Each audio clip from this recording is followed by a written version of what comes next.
Excuse me. Well, good beer.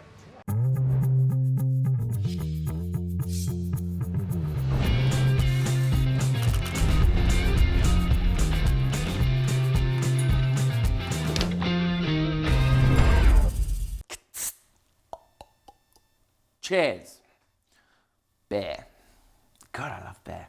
So, on our first Global Food Quest trip to London, I thought we should just scratch the surface and see what's changed in the London beer scene since I left in 2009. This is Global Food Quest exploring craft beer in North London. Pronounced and spelt North. Wallet. All right, we're at Two Tribes Brewing in North London, one of the local microbreweries.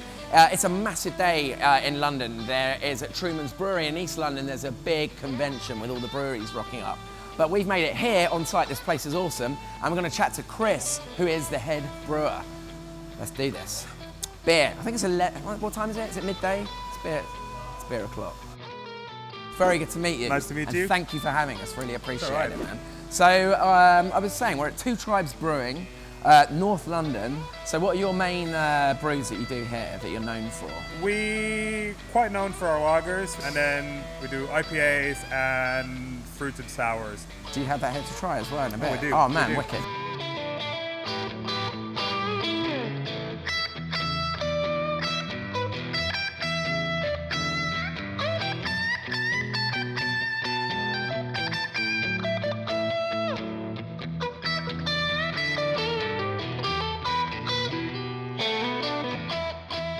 Quick, get this man, what's going on? Speedy, are you tasting beer with us? Yes. Cool, let's do some beer. Yeah. So what are we going to try? Yeah, wicked. So we'll start off with some of our core range beers. We'll start off with the lager, which is called Power Plant. Keller beer style lager brewed with sauce hops from the Czech Republic, a little bit of Mittelfreu from Germany, all German lager malts, and an Austrian lager yeast. So it's kind of like a homage to the lager making world, if you may. Cheers. Cheers. It's like just a little bit more complex than perhaps some lagers you'd be used to. Yeah, It's, we've actually dry hopped this with just a touch of Mittelfreu to give it that really fresh herby character that is kind of what we love in German lagers. right, yeah.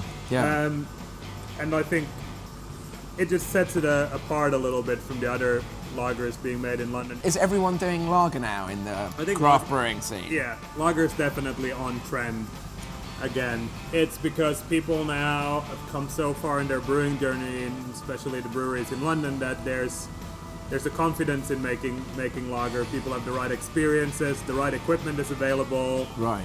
and you can follow the process. So is it a slightly more tricky process then? Very hard to brew a good lager because flavors are quite delicate. Yeah. And most brewers would say that there's nowhere to hide when you make a lager, because you don't have any big flavors that'll overpower or hide any brewing mistakes. So with lagers, you kind of have to get it right. So if it's not on point, you sort of You'll know. spoil it. Yeah. Or at least it's not a lager. Which is our take on a Mexican lager.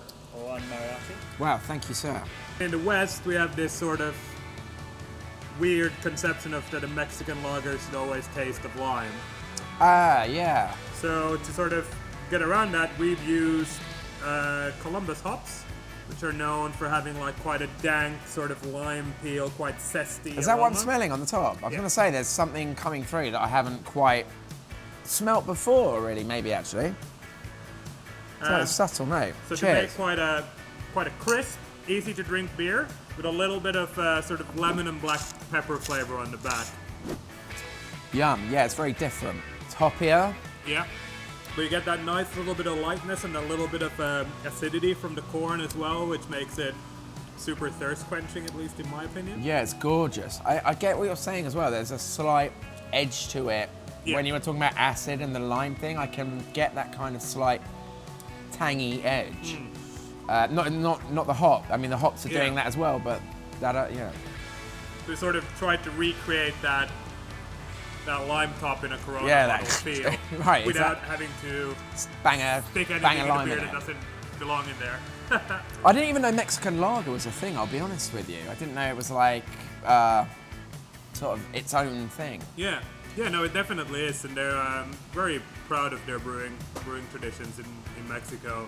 So next, while we're on the agenda, food, is our Electric Circus, which is an American pale ale. We wanted to make a beer that would taste great with pizza. It's an American pale ale Right. with Cascade, Amarillo, Citra, and Comet hops. Yep, smells like a So pale when you ale. smell it, there's quite a lot of citrus, lemongrass, lime, lemon peel, a little bit of sort of marmalade-y Seville orange coming through as well. That's good, definitely. But it's also got a malt base with a little bit of caramel as well. Creamy, I was about to say. Absolutely, man. It's really rounded. It's And, not like fucking like punching you in the face with its hops. And then a little bit rounded. of bitterness at the back, which makes it really great with fatty foods, and especially pizza. What we're going with, that's our, like, as a brewery, that's our philosophy in a way, is we want to make balanced, flavorful, and drinkable beers. We'd like, if you like one of our beers, we'd like you to like it so much that you could have a session on it. Cheers. Really good talking to you, dude. Thanks. And your beers are amazing. Like, you. honestly, they're really, really, really amazing. Yeah, happy days. Cheers.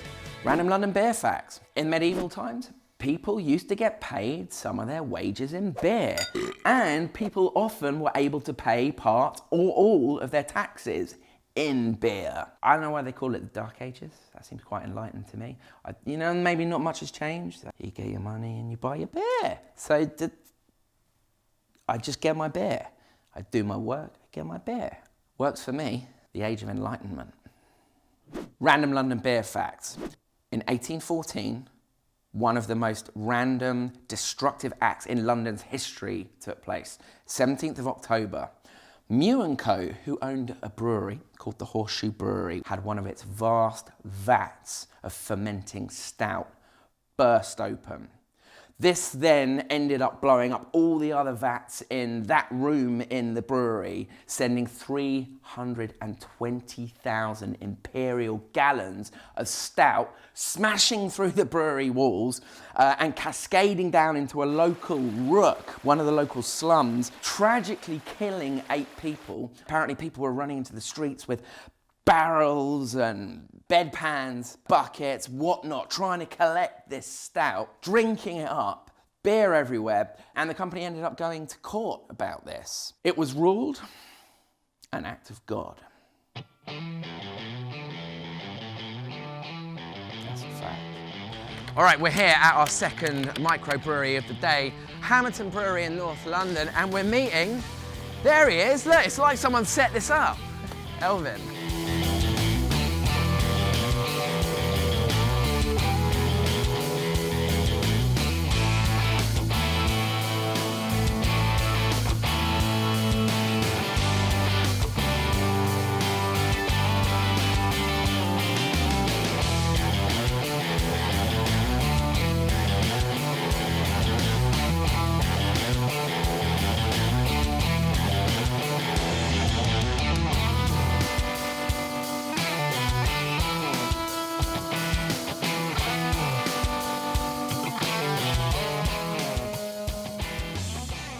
All right, cheers. Cheers. So this is a sour.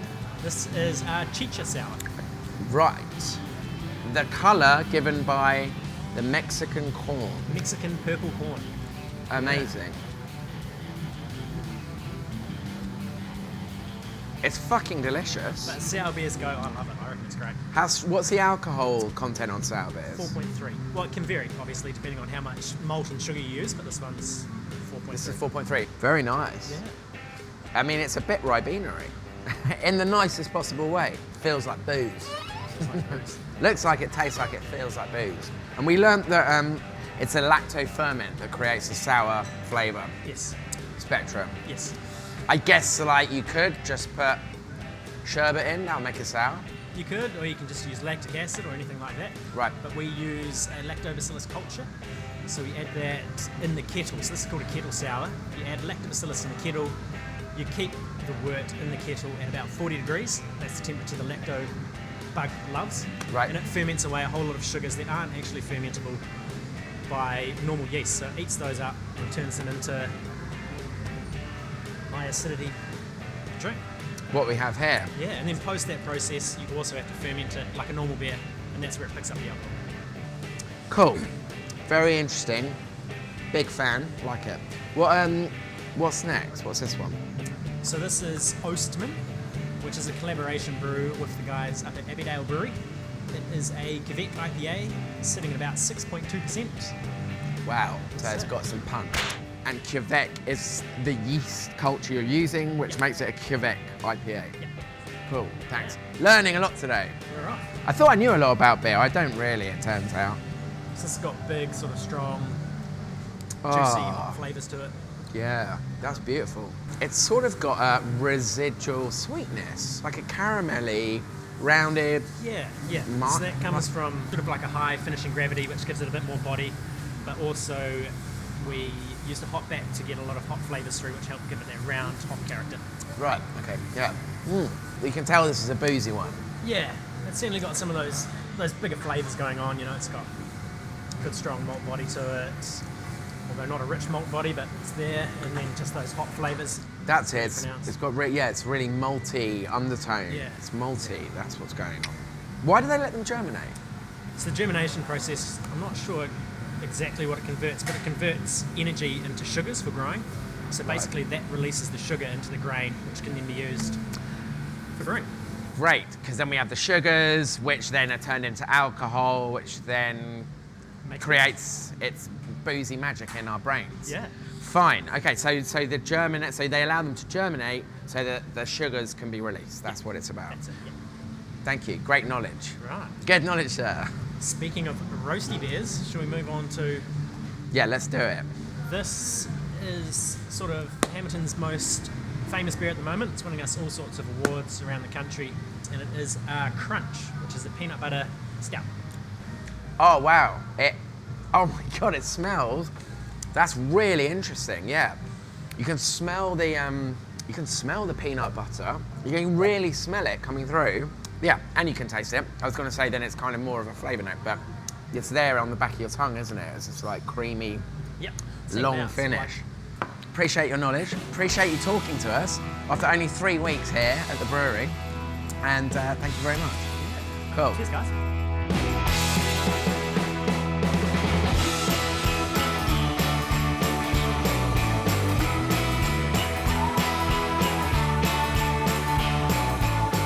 Guys, hope you enjoyed that. That was Craft Beer London. We absolutely love the places we visited and can't wait to come back to London to check out more of the beer scene.